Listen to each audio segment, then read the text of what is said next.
remember walking into the booth, and Ron he's an incredibly funny guy, and he does impressions, and he talks very, very, very, very, very quickly. And I went in the booth, and he was like, what do you want, what do you want, what do you want? And I did like 5 impressions in a row, and then made the sound of a door opening. And I just thought, oh my God. And I literally put up my hand and they said, yes, Kathy. And I said, I think I'm in the wrong place. But so it took me a while to feel comfortable doing animation. So I'd been doing it for a few years before X-Men, quite a number of years, and got sort of more comfortable doing it, but mostly little kid cartoons. And I actually auditioned, I remember auditioning for Storm. And because they had monologues for people, and I remember auditioning for Storm and thinking, well, this doesn't seem right, but okay, you know. As an actor, you don't really question casting, you just think, well, I think they're making a mistake, but they probably wouldn't appreciate me pointing that out at the set. And then I actually don't remember auditioning for Jean. I'm thinking I must have, knowing them and how particular they were, but I just have no memory of it, except when we started to record, and then re-record, and then re-re-record, is what I recall. As to Phoenix, I don't think anyone let me in on it. But you know, the scripts were so beautiful, the writing was so extraordinary. It wasn't like a cartoon, it was like some sort of teleplay. And I just remember being so thrilled with the writing, and I wasn't a big, comic fan. I didn't know a lot about the X-Men, and so that whole introduction to the Phoenix Saga made me research it more, and it really was beautiful. I mean, the writers on that show did an extraordinary job, and I think it's what made the show so immensely special, and why people are, why you're here today, and we're sitting up here today, honestly.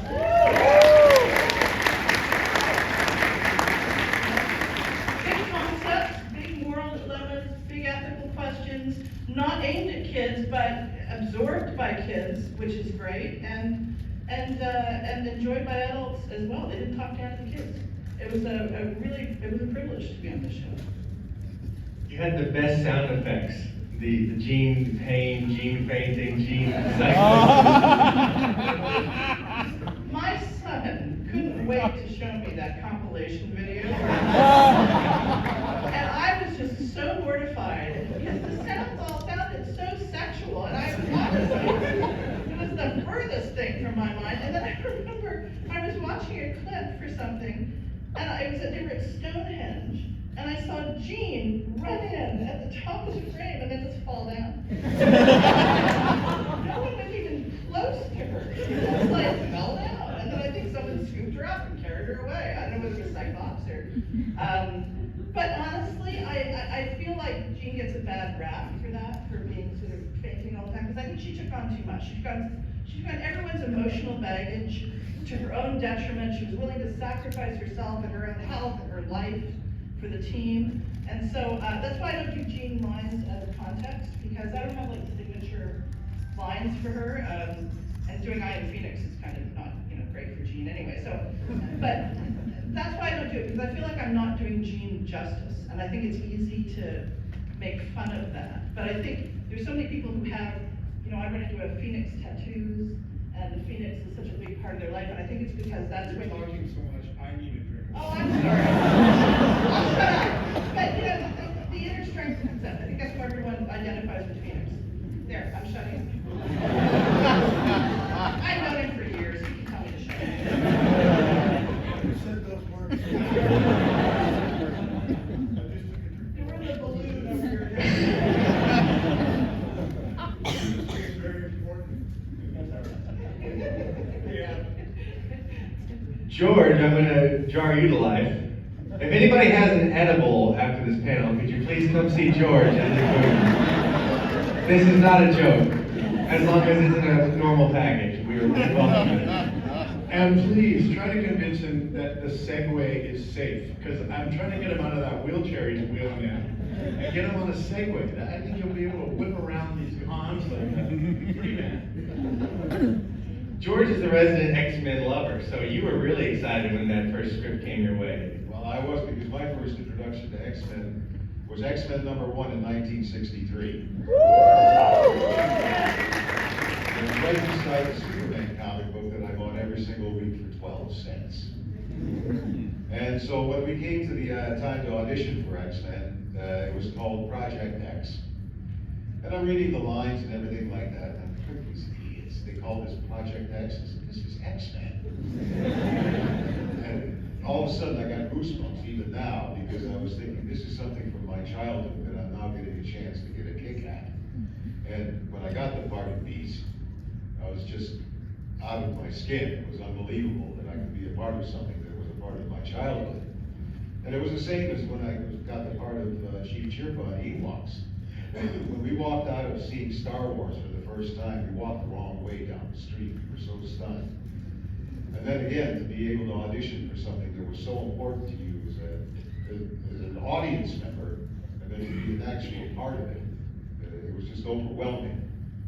And now to have X-Men come back, 27 years after we finished the first series, to be able to have another another one of those wonderful gifts that life can give you, and we are eternally grateful for that. And that's all I have to say. Well, I want to bug you a little bit more because I heard it for a moment, but talk about finding the voice of Beast and adding the intellect. I mean, you go a little deeper, but there's a care to your delivery that's really special. Well, I tried to make Beast very erudite. So you try and pronounce the things a little bit more clearly, and you find the depth of the voice, and you try and find the character within it, while still maintaining your own character. And I identified with Beast a great deal, because as a kid, I got bullied in school. I was the fat kid. And I didn't speak English until I was 4. My parents were refugees after World War II from Eastern Europe. So I got a lot of flack at school. And very much like Beast, I was a big guy, and really unaware of what that meant.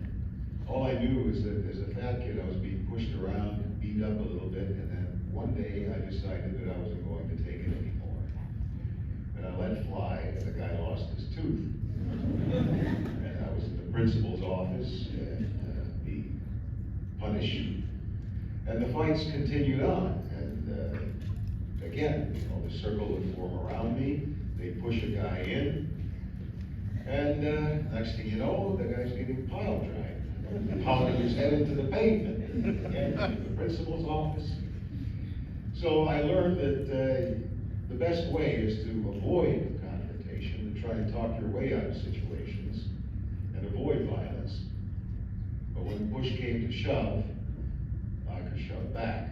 And that's kind of the way that I identified with Beast. Beautiful.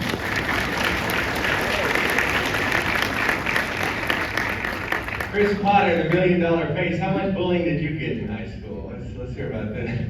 Well, when I was beating up guys like George,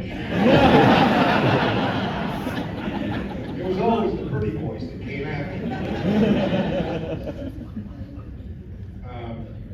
no, do you have a real question? I do, yes. Well, we all appreciate your care for the character. All of you here on this stage care about your characters and gave so much time. And it wasn't, movie star money they were paying for this. It was good money at the time, but you were also working on Kung Fu, and it could have been easy for you to tap out instead of running on lunch breaks to do the group records and stuff. But you really loved this character, and you stuck it out no matter how busy your schedule got. And I just would love to hear about the reprieve from live action to come into the room with these guys and to pal around. Oh, that's a good question. Well, first of all, I think my decisions back in those days revolved around the fact that we had 3 kids under the age of 6.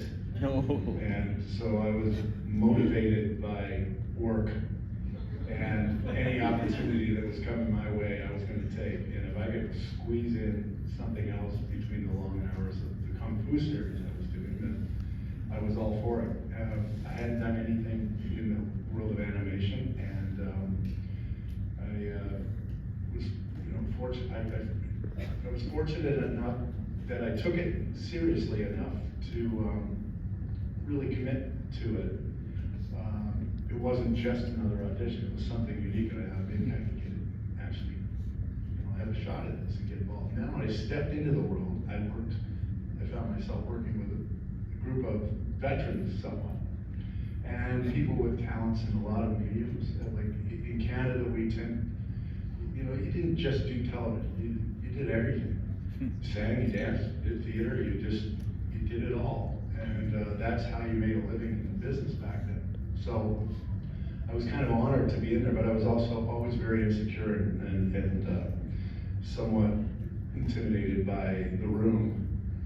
And ironically playing this very confident, smooth talking character, but underneath it, I was dying and thinking, oh, he's so good. And like, oh my God, I'm not, like, I kept waiting for them to put their hand up in the booth and say, you know, you don't have to come back anymore.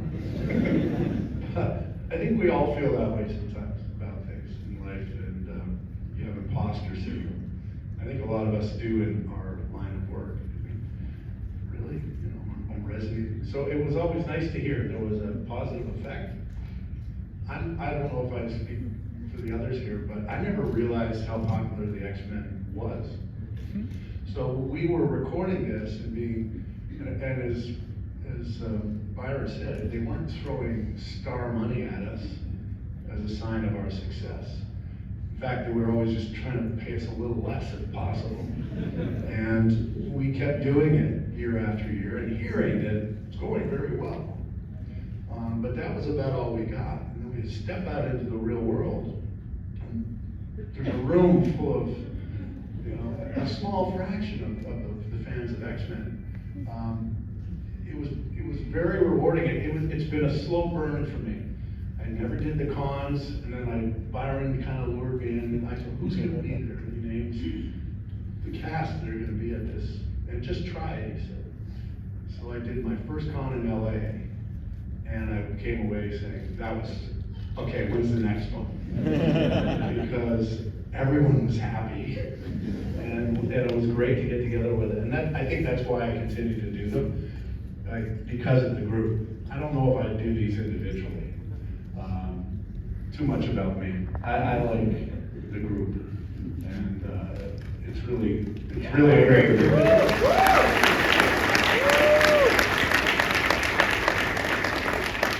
I'll have to drink water. Well, it's funny because I want to stick with you one more second, Chris, because your accent was such a tightrope. It was such a big swing, and you found it. And it was funny because I believe in the auditions you could hear people going the wrong way, and you're waiting for that moment. You're like, I think they're going. This is too much. Well, all I knew about the Cajun accent was that it was the Acadian, Nova Scotian Acadians that traveled for work to Louisiana. It's a 200-year-old community in the Bayou, and that hybrid accent of French Canadian and Southern Louisiana, somehow you needed to meld that quickly if you didn't grow up in the neighborhood. And so I just gave it a shot. When I think back about it, sometimes I think, or maybe I was just channeling the Sugar Crisp Bear.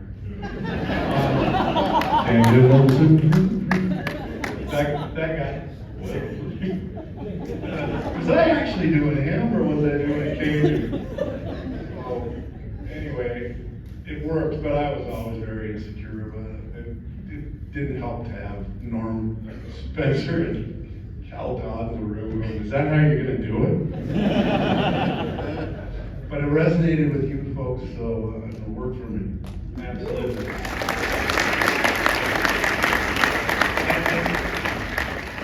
Lenore gets to arrive late to the party, bust through the doors with this audition because they could not place Rogue. It's like the Southern, but she's got charisma, but she's wounded.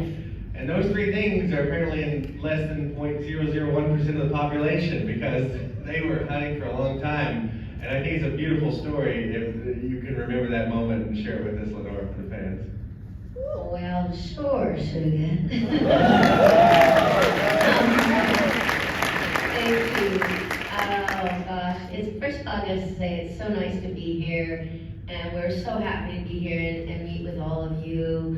after all the stuff we did, 27, 30 years ago, for it to come back and have Disney and Marvel realize that it has, in the last 30 years, become one of the top 2 animated series of all time. Yeah. Along with Batman. We are all just so excited to be back and to be here with you. So, I just want to start with that. But yeah, I had only a very limited experience with animation when I got part of Rogue. I'd only done one other show. Mainly I had done theater, movies, and live television, and radio dramas. So I had done radio dramas. And I actually even won an award, an ACTRA award in Canada, for my voice for playing the role of Mary Snow in a play by David French, who's a Newfoundland playwright. And I had to do a Newfoundland accent, and it was called Saltwater Moon. And I'd won Best Actress award when I was 26 for that. So when I was asked to come and do this audition for this X project, to be honest, I didn't really take it that seriously, because I considered myself a serious actress, I did all this other stuff. So I didn't go to the auditions. I just blew it off. I didn't go. So about a month or so later, my agent called me and said, Lenore, they're still searching for an actor to play this character, and they want she's got a low, husky, sexy voice with a southern accent. And the reason they haven't been able to find the actress is because it's you. So get your ass in here and get down there, So I said, okay. And now they're having callbacks. So I walked in, I saw the picture of the character. She had her hand on her hip. She had that sassy attitude, and the red hair with the white stripe up the middle. And I kind of went, yeah, I can do that. I can play that character. And they had a little monologue, as they did for all of us. And my monologue said, I remember I had me a boyfriend when I was 13. Had me a boyfriend till I kissed him. Poor boy went into a coma for 3 days. It got so about touched anybody, it just drove the life right out of them. I don't know, Beast. You know everything. What makes us like the way we are anyway? And that was the monologue. I remember that. And I heard on the headphones these screams from the producers in LA. And I had to go, don't let her leave the building. That's her, that's Rogue. And that's how I got the part. Yeah. And here we are. 30 years later.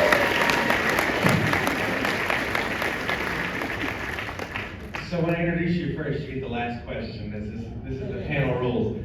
Allison, you were and are a theater icon, the best of the best. What did you think when they said, hey, we want you to come in and read for Storm?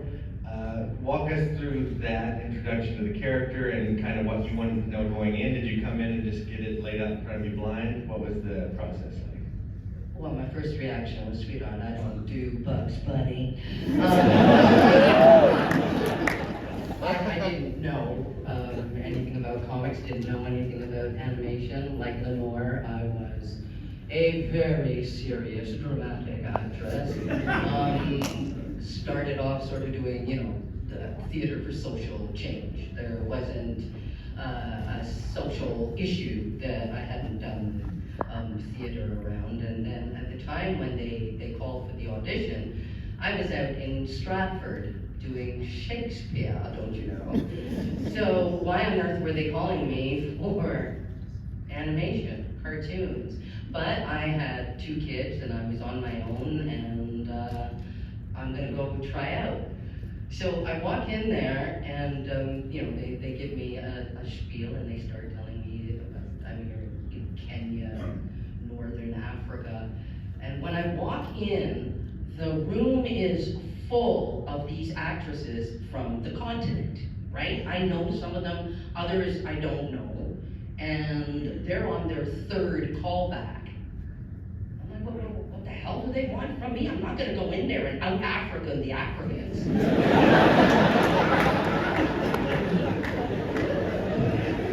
What am I supposed to do?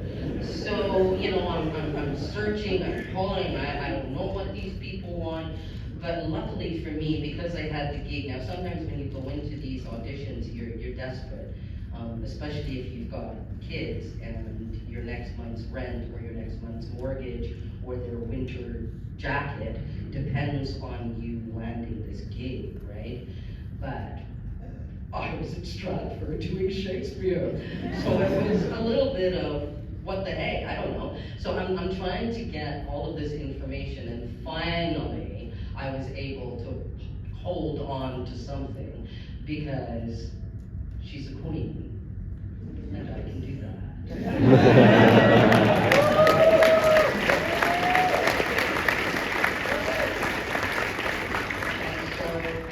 And that was it. You sort of, you know, you pull your stuff. I'm not from the continent. I'm actually from the Caribbean, but there is from Barbados, and there is something about our style, which is, you know, quite presentational and sort of more formal than casual.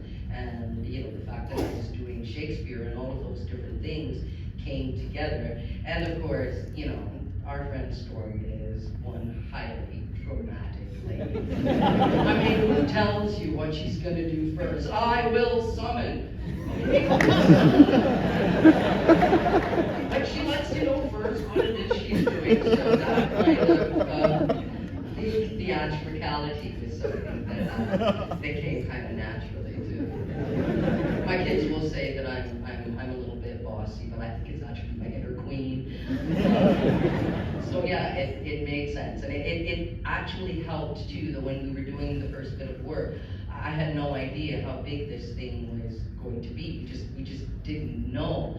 The first time I had an inkling, I had a small role on a film, and somehow it got around that the woman who voices Storm is on the set. Now you gotta see, IATSE crew members are not usually, these guys have seen it all. They don't really care for actors that much. We're all spoiled children. And these guys dropped their stuff. They dropped the cable, whatever they were doing, and they came over and they went, holy word. You're Storm. And these guys are shaking my hand, and that's when I went, I'm in something big. This is just cool. And it's just gotten bigger from here. So it's an honor to be in this show, and especially an honor to meet all of you. So. Aww. We're not done yet.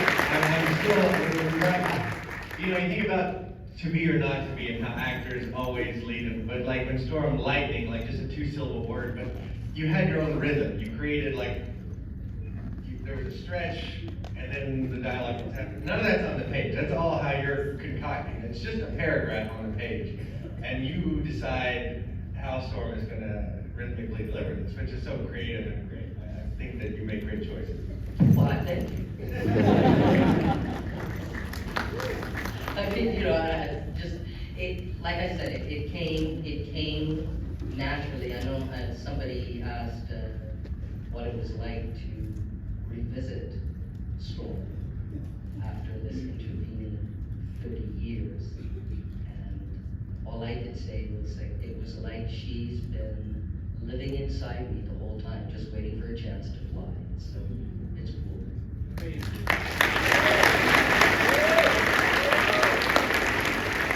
You guys can start lining up for the questions over here. We will be discussing 92 to 97 X-Men animated series, or if you have a question about Heartland for Chris, or Chris and Catherine for The Good Witch, or George Booza for his Playmates shoot of 1972. These are all available to you, but nothing regarding any new upcoming projects that aren't released will we be discussing at the Q&A. With that said, I think it's that one microphone there. We have a lady with a camera running. Go ahead and say your name, and you don't have to worry about compliments. Just go with the question. Okay, hi, my name is Zan. I didn't expect to be the first in the question line, so this is for Catherine, and it's not about new work, but the first thing I saw you in was this great TV show called Forever Night. And I was wondering if you could talk about some of your memories of that show, and if you had any thoughts about the evolution of your character, and particularly the ending of your character. I apologize for the ending of the series. No, she didn't run in and fall over.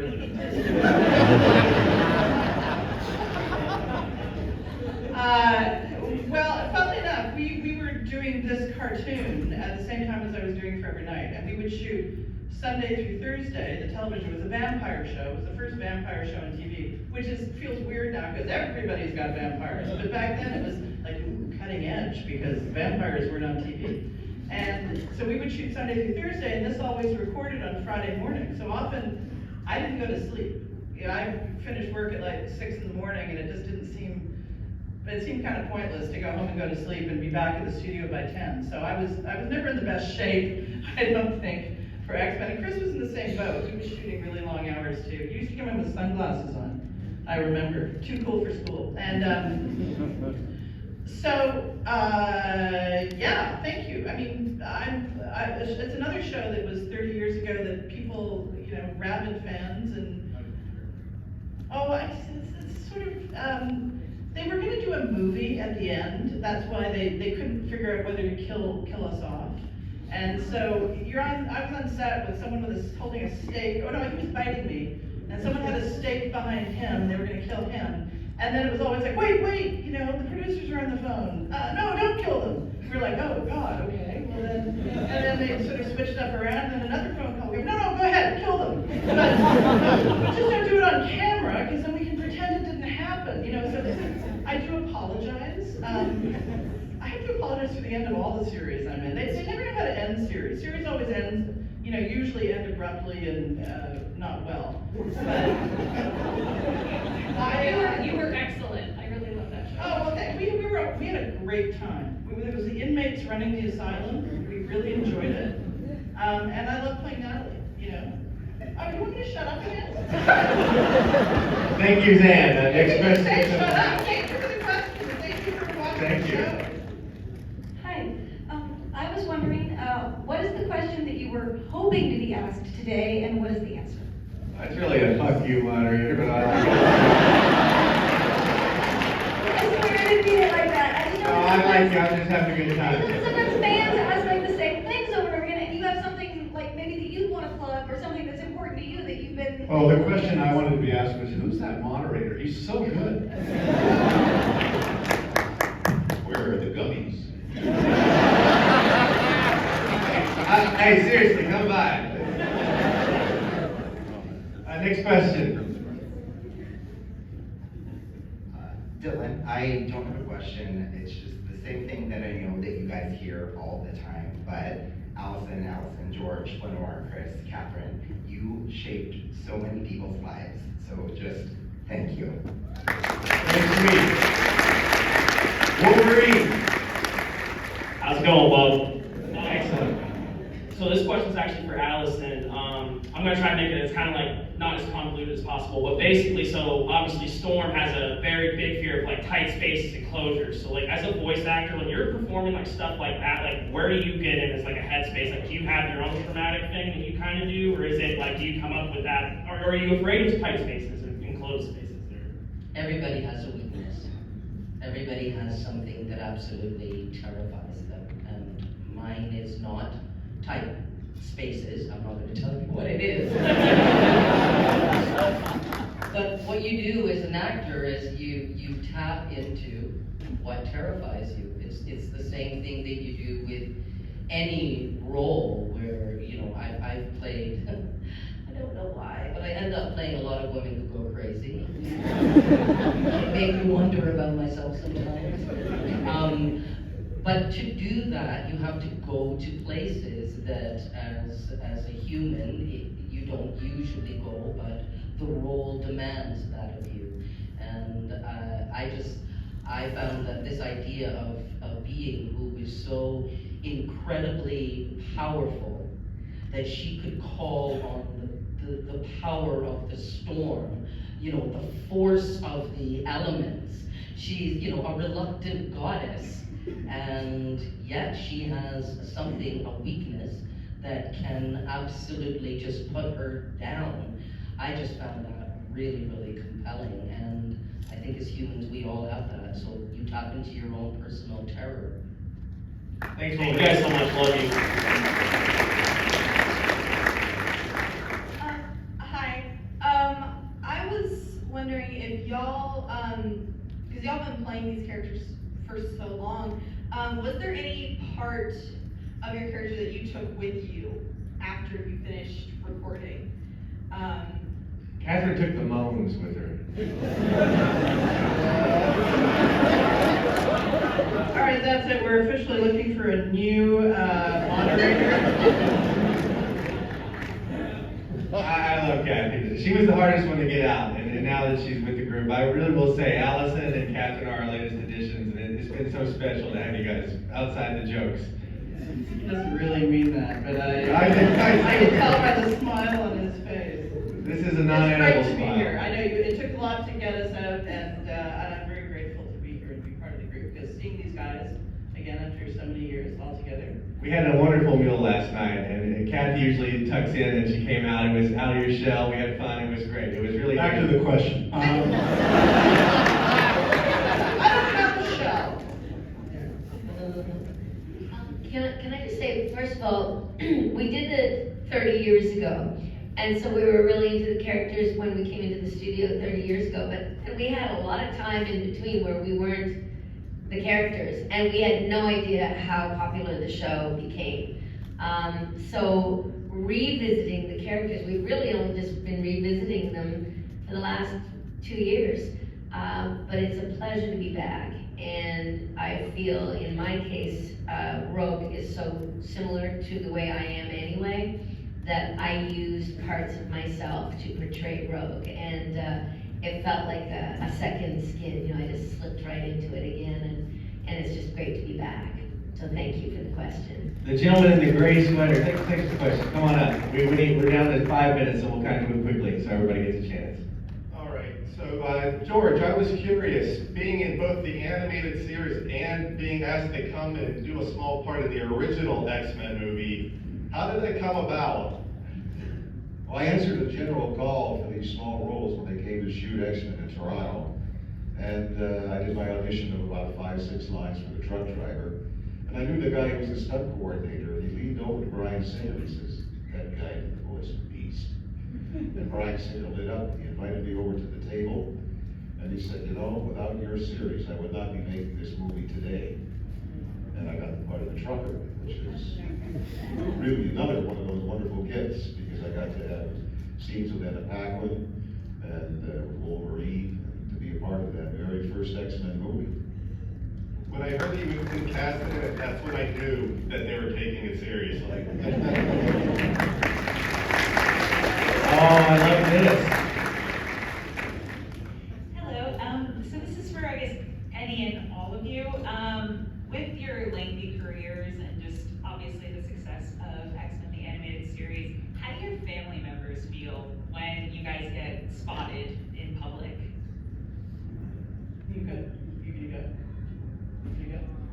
Well, a couple little moments. When that first started, I'll never forget, after the Kung Fu series debuted back in the early 90s, we had this massive share because it was on the heels of the original series that David Carradine had done, which was the #1 show in America in 71, 72, and 73 before he walked off the show. So there was a lot of anticipation. When the show debuted, I happened to be in LA and I went to a Dodgers game, and I went to the bathroom and I was sitting down in the lower seats, and I came up the stairs I felt like everybody was looking at me. And I thought, do I have mustard on my shirt? Is my fly open? It just dawned on me, oh my God, I'm being recognized. That was the first time that happened.